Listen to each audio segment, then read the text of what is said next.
A very good evening to all of you. दोस्तों स्वागत करते हैं आप सभी का जनरल नॉलेज की क्लास नंबर 76 में। दोस्तों जो भी कैंडिडेट यहाँ पे नए हैं चैनल पे, उनसे रिक्वेस्ट है कि वीडियो के नीचे रेड कलर का बटन होगा सब्सक्राइब का, उसे क्लिक करके सब्सक्राइब करें, बेल आइकन भी साथ में दबा लें ताकि हर वीडियो का नोटिफिकेशन आप तक सबसे पहले हमारे चैनल के माध्यम से जा सके। दोस्तों ये क्लास नंबर 76 है, तो आई थिंक मुझे लगता है कि जीके के बहुत सारे क्वेश्चन आप लोग कवर अप कर चुके होंगे। तो खुद को जज करने के लिए आप लोगों के लिए यहाँ पे टेस्ट सीरीज के लिए हमने एक लॉन्च किया है दोस्तों, टेस्ट सीरीज successkey98.net पे जाके आप चेक कर सकते हैं। इसका एप्लीकेशन भी आप गूगल प्ले स्टोर से डाउनलोड कर सकते हैं। लिंक दिया हुआ है डिस्क्रिप्शन में, जाके सारी डिटेल वहां से आप लीजिए और आप वहां टेस्ट देना शुरू कीजिए अब, क्योंकि अब एग्जाम में समय बहुत कम बचा हुआ है। दोस्तों क्लास की टाइमिंग है आपकी 8:30 बजे की, जो कि रोज हम लेकर आते हैं जीके के कुछ 40 क्वेश्चन, जो कि इंपॉर्टेंट ही नहीं मोस्ट इंपॉर्टेंट क्वेश्चन होते हैं आपके एग्जाम के पॉइंट ऑफ व्यू से। तो चलिए आज का ये क्यूज शुरू करते हैं। इसका पीडीएफ आपको टेलीग्राम पे और successkey98.in पे भी मिल जाएगा, तो वहां पे जाके आप इसे डाउनलोड भी कर सकते हैं। ओके दोस्तों, तो शुरुआत करते हैं आज के पहले प्रश्न से।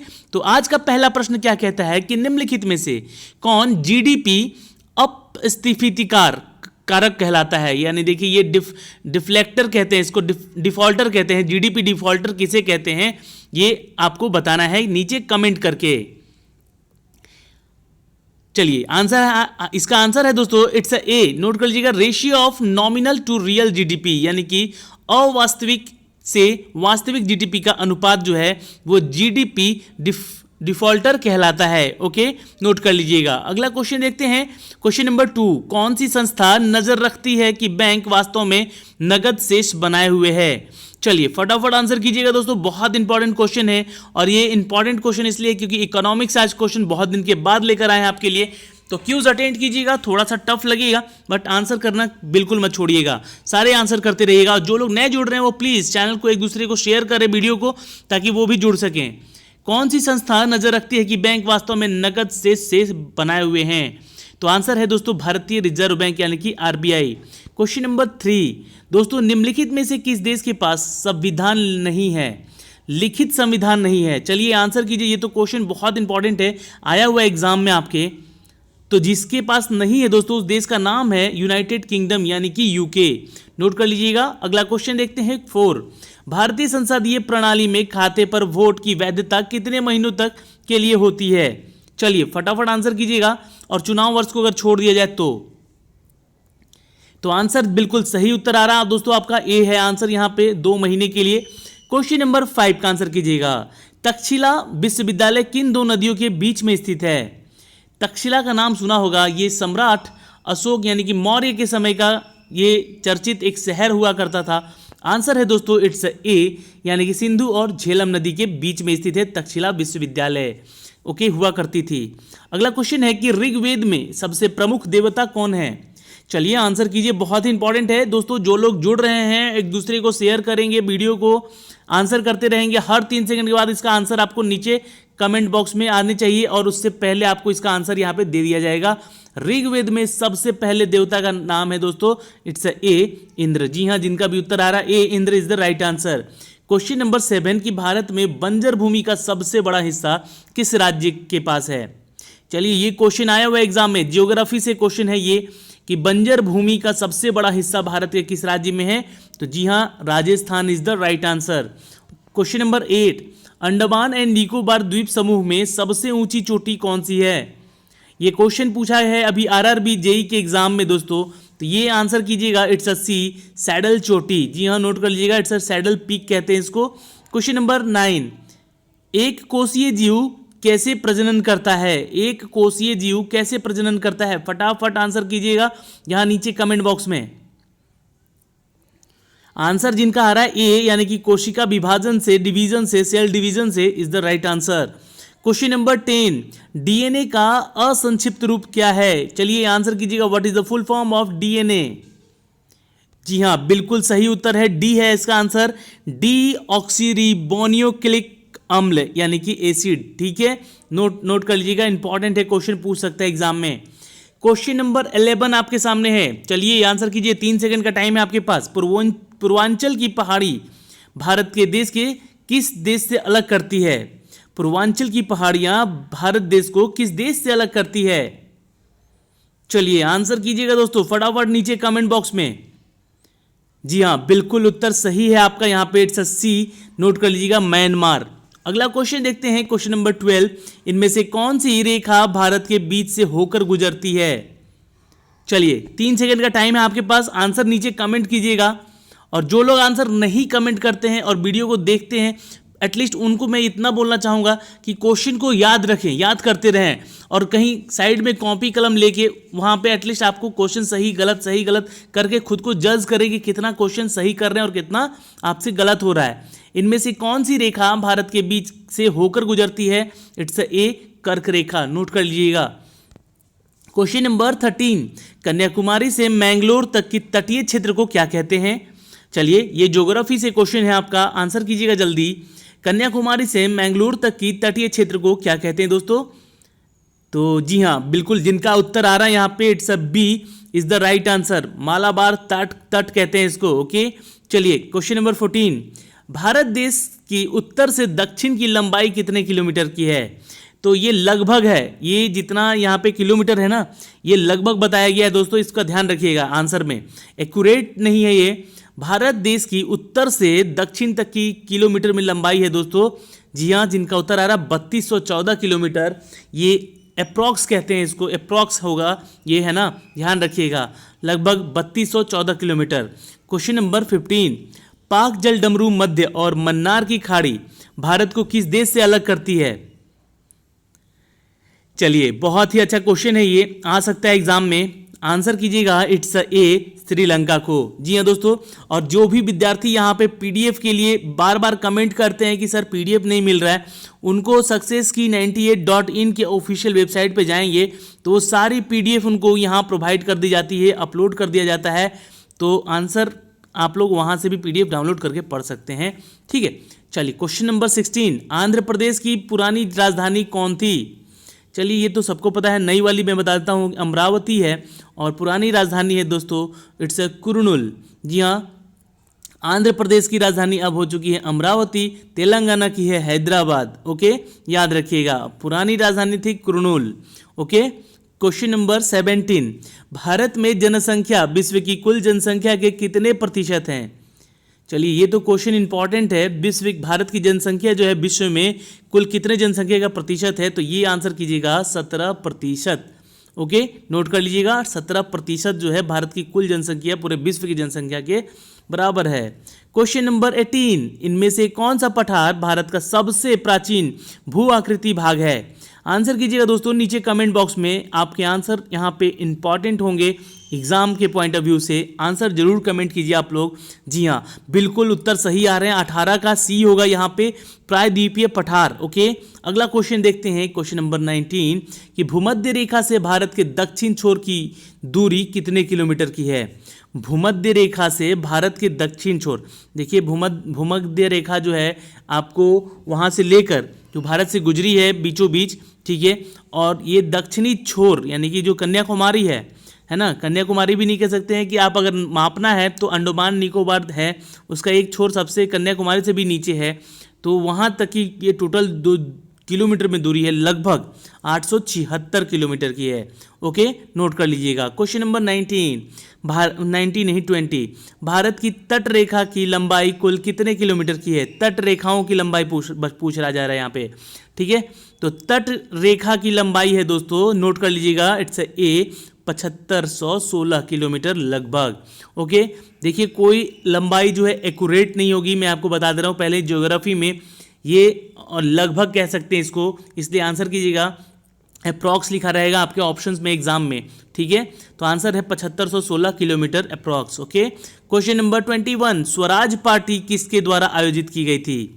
चलिए ये क्वेश्चन बहुत इंपॉर्टेंट है, स्वराज पार्टी, जो कि आज की डेट में इसे भारतीय जनता पार्टी के नाम से भी जाना जा रहा है, तो आंसर है दोस्तों इट्स सी। जी हाँ, CR दास और मोतीलाल नेहरू की ये बनाई हुई आयोजन की हुई पार्टी थी स्वराज पार्टी।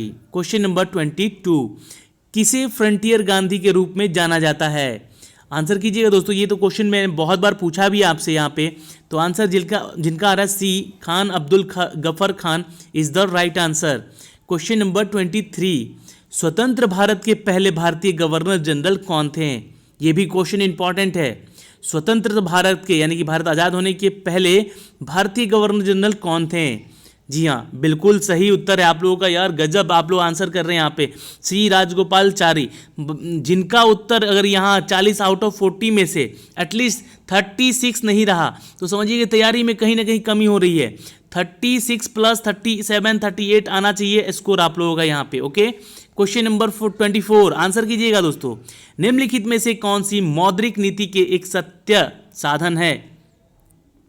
निम्नलिखित में से कौन सी मौद्रिक नीति के सत्य साधन है यहाँ पे?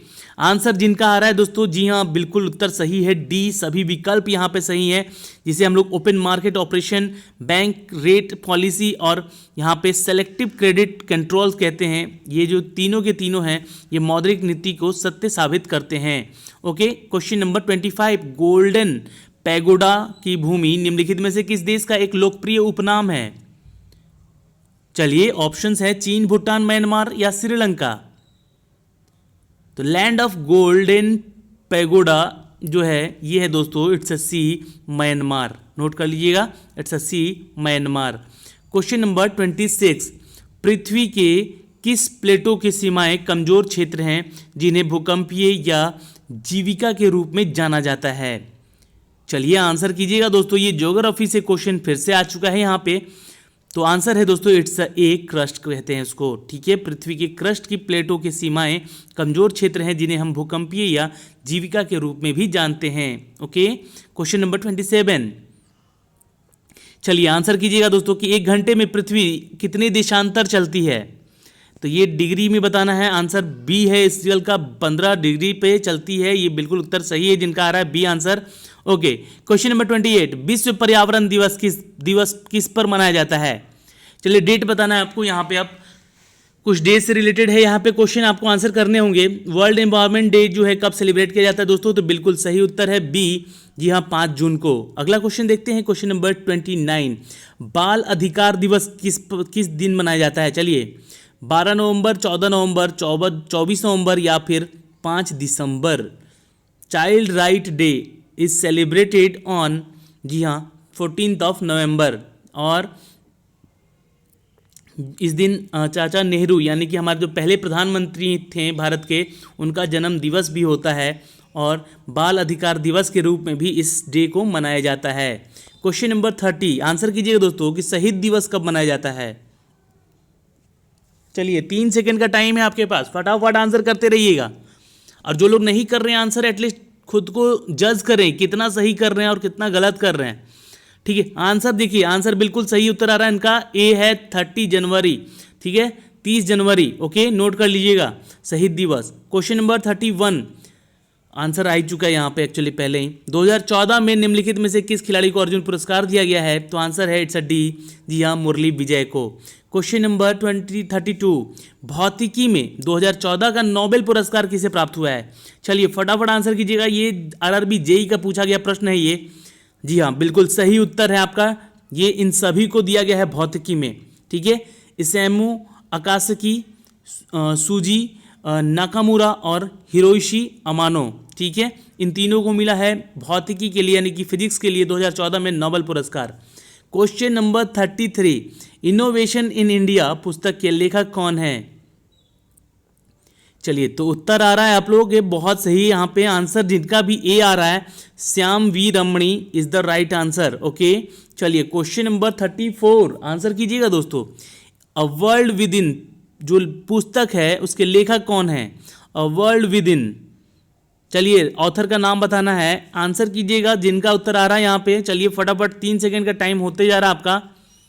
जी हाँ, अब आंसर है यहाँ पे दोस्तों it's C, Meenakshi Chaudhary is the writer of author of a world within book. Okay, question number 35, हाल ही में अनावरित सिग्नेचर ब्रिज किस शहर में स्थित है? चलिए आंसर कीजिएगा, अभी एक हाल ही में इनोग्रेट किया गया है एक ब्रिज का जिसका नाम है सिग्नेचर ब्रिज। ओके, आंसर कीजिएगा यहाँ पे कौन से शहर में इसको इनोग्रेट किया गया है? चलिए आंसर है आपका दोस्तों, जी हाँ बिल्कुल उत्तर सही आ रहा है, ए इज द राइट, माफ कीजिएगा B is the right answer, it's Delhi. Okay, note कर लीजिएगा। और यहाँ पे जी हाँ, यहाँ पे आंसर बी होगा, Delhi is the right answer. और ये यमुना के ऊपर बना गया एक ब्रिज है, दिल्ली में स्थित है। इस ब्रिज को कहते हैं सिग्नेचर ब्रिज। ओके, याद रखिएगा। क्वेश्चन नंबर 36, भारत में कौन सा राज्य स्कूल छोड़ने का उच्चतम रिकॉर्ड रखता है? भारत में कौन सा राज्य स्कूल छोड़ने का उच्चतम रिकॉर्ड रखता है? तो आंसर है दोस्तों इट्स ए नागालैंड। जी हाँ, नागालैंड में सबसे ज़्यादा स्कूल हैं। और यहाँ पे school drop out in India जो है ये कैंडिडेट वो सबसे ज़्यादा नागालैंड से हैं। क्वेश्चन नंबर 37, आंसर कीजिएगा दोस्तों। हाल ही में किस देश ने प्रथम विश्व युद्ध के दौरान लड़े भारतीय सैनिकों को सम्मान के लिए एक मूर्ति कला का अनावरण किया है? हाँ जी हाँ, बिल्कुल सही उत्तर आ रहे हैं आप लोगों के। कोशिश कीजिए आंसर सही देने के। और वो देश है दोस्तों, जी हाँ, आंसर होगा इंग्लैंड। ओके, इंग्लैंड ने अभी उन भारतीय सैनिकों को सम्मानित किया है एक मूर्ति कला के अनावरण करके। क्वेश्चन नंबर 38, हाल ही में अनावरित की गई पुस्तक नोट्स ऑफ द ड्रीम के लेखक कौन हैं? चलिए, ये तो क्वेश्चन मैंने पूछा भी है आपसे पहले। ठीक है, आंसर कीजिएगा दोस्तों।